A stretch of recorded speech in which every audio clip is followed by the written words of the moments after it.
I mean, I saw the rumor, but I didn't know it was confirmed. They're not playing. Yeah, no, they're not playing. I mean, that's unfortunate. From what I read, it was before they came. So, um, like I said, it's unfortunate. For me, I don't even have a haircut, so it's like that just to show you how crazy it is there's no barbers. I haven't been able to see my barber. So for them to be in contact with somebody like a barber, which typically is something that we would all be doing before we come here, is just super unfortunate. But it is what it is. I'm here to play this game and head home tonight. So we'll see. Next question's coming from Mark Spears with ESPN. Hey, Dame. Wanted to ask you about the HBCU aspect of this, and what do you think this also does for HBCU basketball programs, which obviously didn't recruit you well enough? I just love the fact that HBCUs are being highlighted. I think over the last year, it's been a lot more conversation about the top athletes attending HBCUs and considering them. And, I think a huge reason why you don't see them being considered by the top players is because of the lack of resources, and facilities aren't on the same level of some of these power conference schools. So it's not as appealing. And I think, this is a start, with the support of the NBA, being included in things like this, and kind of being put on the radar of more kids because of how many kids follow the NBA is definitely a positive step in the right direction. Thank you. Next question's coming from Mark Haynes with Clutch Points. Dame, what's up, man? What's going on? Yeah, I wanted to ask you your opinion on or your thoughts on your first ever NBA All-Star weekend. I mean, I was a little bit nervous, a little uncomfortable. It was just different, it's your first time, you sharing the room with the best players in the world. And for me, it was with a lot of players that I grew up watching. That was 2014. I was in there with, Kobe walked in with his shades. I feel like Tim Duncan, Dirk. I mean, all these dudes on the team. I played in the All-Star game with Tim Duncan and Dirk Nowitzki, like Kobe Bryant. So it was just different, but I think my first experience, I just was taking it in. I wasn't really there to try to put my stamp on a game or anything like that. I was just, enjoying the experience and, looking around, like, look at what kind of company I'm in. Next question's coming from Jim Ozarski with Journal Sentinel.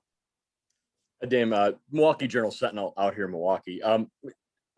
Curious your thoughts on closing games. Like, when you think of the best closers in the league, is it all about the guys who take the shot, or do you look at it as the gravity, like guys who maybe create so much attention, they make the right basketball play, and maybe a teammate makes the best shot? How do you kind of view closing in the NBA? Thank you. Well, I think everybody looks at closing and they say, who made the big shot? And for me personally, I prefer to be the one to take the shot. Just because it's in that moment is, you can put your team in position to either get over the top or the team falls short. And for me, as the leader of my team, I think part of it is I'm most comfortable being the person that has to answer the question, because I know I can move on from it if I don't make the shot or if I don't make the play. And I can handle the success if I do make the shot or the play. So for me, I would prefer to make that final decision. But I think when you think of a closer, you think of the person that's going for the team's neck, that's taking a shot. But that doesn't mean sometimes, you're not using that to get the next guy a shot. But guys who take pride in closing games and that want to close games, they figure out a way to get something off and to be the person that's doing it, in my opinion. Next question is from Mark Medina with USA Today. Hey, Damian. With the 1-year anniversary approaching with the season shutdown, what do you remember how you processed the play-by-play of that with, seeing what came out with the OKC Utah game and then, the NBA announcing that the season would be called off? When it happened, in my mind, I was like, maybe a week or two, we'll be back to playing. And then, as time went by, I was like, we really might not finish the season. But it was weird, looking back on it, to think that at one point we didn't even know that we were going to finish the season is just crazy, and then we end up going to the bubble.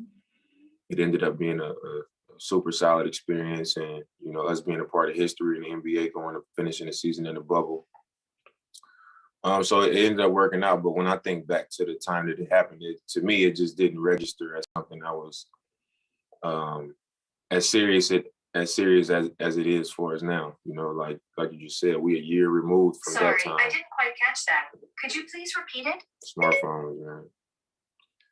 We a year removed from that time, and here we are still up against the same thing. So I just think at that time I didn't understand the seriousness of it.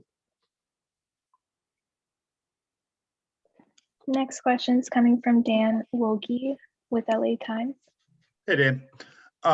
You've been in Terry's system for a long time. I'm curious, how is his sort of views and your views on what constitutes a successful practice in the NBA changed over the last 5 or 6 years as teams have done it less and less?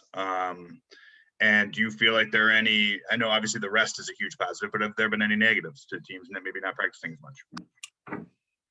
I think for me and Terry, it's changed a lot, because I've always been somebody that just loved to practice. I couldn't wrap my head around when I first got in the league, and, sometimes guys wouldn't practice. So it would be like, we get to come out here and, play the game that we love for a living. Like, wow, we don't have nothing else to worry about. We don't have nothing else to be concerned with except to hoop and to practice and to work out and stuff like that. But as I've gotten older, it's like I have those mornings where I wake up and I'm just like, that's not what's best for my body. And I think that's what's been the biggest change, is like, you don't always need to physically go out there and just pound on your body. And, that's part of why, back in the day and, even early in my career with so many injuries, just practicing every day, getting up and down, getting up shots, traveling, playing, 82 games. It was just a lot on the body. And I think now the league is just getting smarter, where it's like, get what you need. And I think that's where me and Terry, like, we've seen it the most changes. Like, at first it was practice. Like non-contact practice, if it was getting a little bit rough, three games in 4 nights or whatever. But now it's like, get what you need, whatever, listen to your body. If you just need to get a lift in and get treatment today, then that's what you do. Or we'll do 20 minutes on the court with shooting and just kind of walking through game plan stuff, and then 20 minutes in the weight room and then treatment. But it's more about the preparation and making sure that your body is right so that you can be sharp when the game comes, as opposed to just feeling like you got to, work harder instead of work smarter. Next question is coming from Soichi Hayashi with Yahoo Japan. Hi, Dillard, you're a big fan of boxing. I heard you love boxing very much, right? So today is the 50 years anniversary of Ali Frazier. And you support Black Lives Matter. Tonight, what will you show us? Dang, you said the 50-year anniversary? Yeah, Ali Frazier won. That's why they were showing that. I saw they were replaying that everywhere yesterday. Maybe that's why. Dang, that was a long time ago. But tonight, I'm just gonna come out and just enjoy it. I think it's another To be a part of another All-Star game is an honor. You know, I think everybody here feels that way. And last year I didn't get to play in the game, so tonight I'm gonna enjoy it. You know, I'm gonna try to make the most of it. Did you learn something from Muhammad Ali or Joe Frazier? Muhammad Ali is my favorite athlete of all time, and he's not my favorite athlete of all time because of what he did in the ring. You know, I loved what he represented outside of the ring, regardless of what he might have been putting on the line with his boxing career. You know, him being as big of a star as he was at that time. I'm not sure there's ever been any athlete in history that was at his peak and, you know, on top as far as fame and success in their sport, and was willing to give it all up for what he believed in. So, you know, he'd go for a reason, and it's not just for what he did in the ring.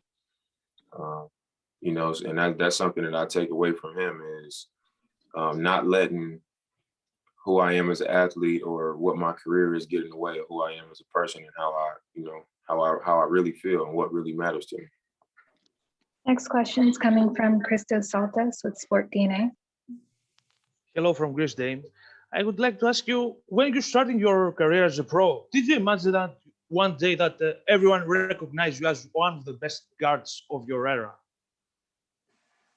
I mean, honestly, I never looked that far ahead. You know, when I was coming out of college, I came from a small school. You know, nobody really knew who I was. So I was my trainer and all the people around me was giving me the speech like, you know, you might be in the G League for 2 years, you know, you might not play. And that was the route that I was kind of expecting, you know, coming from a small school. I thought that I would come in and, you know, have kind of a journeyman grinded out type of career, but I just knew that I was going to earn my way. I was going to stick, and I was going to find a way to help a team. And when I got here, it was, you know, it wasn't what I thought it was going to be. It wasn't as difficult to get in because I was picked high. So I started from day one, and I just, you know, made sure that I held myself to a standard where I was improving and I was getting better and I was taking it serious. And I think just being consistent at that has, you know, allowed me to have the kind of career that I've had. Next question is coming from Andreas Lopez with Cultura Sports. Thank you. Dame, my question is a little bit separated from basketball. My question is simply, when can we expect to see some new music out from you? Because the only thing we've gotten lately is Hulu doesn't just have live sports. So when's new music going to come out? I had to let the commercial live a little bit, but I'm a most likely put my 4th album out in the beginning of July. So. Next question is coming from Heather Yako.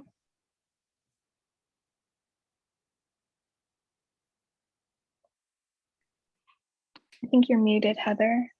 Yep, I just unmuted myself. Can you hear me? Yes, go ahead. Cool. Okay. A lot of players around the league respect the loyalty you have towards your team. And then there are those that would like to see you play in a bigger market. What would it take for you, Damian Lillard, to position yourself to better your chances in winning a championship? I mean, I think for every person that says, you know, I want to see him on the big stage and I want to see him go to a bigger market and all these things, like, of course, those things have pros, but, you know, nobody ever wants to talk about the cons. And if you take that step and you go somewhere and it's not what it seems to be and it doesn't work out, or an injury happens and you haven't established as much rapport with that team, and they choose one guy over the next guy, and now you trade it to a third team and things can fall apart. And that may never happen, but it's just a lot of things that you can't control. So you got to consider both sides. But for me, I think it would have to come down to my team saying, look, we're going in a different direction and we don't want to hold you hostage, basically. And, you know, what route do you want to go?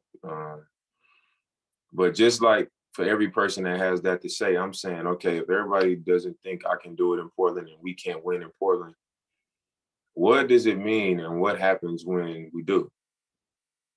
You know, like if we actually go and do it, what is that? Then where does that put me? You know, where does that put my legacy and where does that put my career? If my whole career, everybody's been saying, you know, he should go to this team or he should go to a bigger market and all these things. So like at the end of the day, if we just go and win it, then what? What is that? Where does that put me? You know what I'm saying? And that's how I see it. It's like I want that day to come. So unless the team is like we going in a different direction, we want to start all over, we want to let you go on to another team or whatever. I mean, that's the only way that will happen, probably. Next question's coming from Brandon Harper with 680 The Fan. What's going on, Dame? You have a teammate in the dunk contest, Anthony Simmons. What are you expecting from him tonight? And what are you expecting from, you know, what should people expect who may not necessarily be very familiar with him? They're not familiar yet, but they're going to be familiar tonight. I've seen few players as explosive as he is. So. Next question's coming from Terrell Thomas with Bees Urban Times. Dame, how you doing this afternoon, man? Are there any players this evening that you're looking forward to playing with who you haven't had a chance to play with, maybe in open runs or anything like that? And what do you have in store as far as your kicks for tonight's game? I don't know what shoes I'm gonna wear yet, so I really couldn't tell you that one. And I never played with Steph. Me and Steph never played together. So actually, we did my first All-Star game, but I don't remember us being in a game together. And it was both of our first All-Star games. So, you know, I think we're at different stages in our career now. So I think that should be fun. Thank you. Next question's coming from James Hill with BNC Sport. Hey, Lillard, congratulations on all your success. When I was growing up in Portland with Terrell and Damon, my father introduced me to Maurice Lucas. Next thing I know, I'm a ball boy. You alluded to Blazer Mania earlier. Can you talk about blessing us with a world championship and how special that would be? And again, I mean, you're putting it down and you're really one of the greatest Blazers of all time. Can you speak to what that means to you personally? It means a lot. I think anytime you in your life, when you invest, when you become so invested in something, you know, whether that's a person or a company or anything, like you care a lot because of the time that you put into it and how much it's been on your heart and on your mind and a part of your stress and all these things. So for me, it just means a lot to be considered amongst the best players to play in this organization because there's been so many great players here. And to win a championship because we've only won one and it's been so long, that would just be the best ending for me. Just to be able to bring that back to this city because of how much I know it means to them and how passionate they are about basketball and about our team. You know, if we can just get it done one time and bring that feeling back from 77 one time during my career, you know, that would be everything to me. The All-Star game this year, talk a little bit about that. ATL, it's closed. It's a great benefit to HBCUs and COVID relief, and it's going to be a great game. Talk about what you envision. Well, it's a really positive thing what they're doing for HBCUs and for COVID relief. You know, I think those are two things that are very deserving of the NBA's attention and of the help and support. So I would say that's the most positive thing that we're gonna get out of this weekend. Obviously, the game is gonna be fun. You know, you got the biggest talents in the league all on one court. You seeing guys get to mix it up and play with guys that they don't play with. So that should be fun too. But I mean, to be honest, it don't even feel like All-Star weekend. I got here yesterday and I haven't left my room since I arrived. You know, we tested, came up to the room, and I just been in the room and haven't done anything. I mean, there's no barbers, you can't go downstairs to a restaurant, it's nothing. So You know, I'm just happy that we doing this for at least for a few great causes, because it definitely don't feel like a, you know, typical All-Star weekend. Last Good luck. question's coming from Charlie Lapastora with Fox. Hey, Dan, appreciate your time, man. God bless you, sir.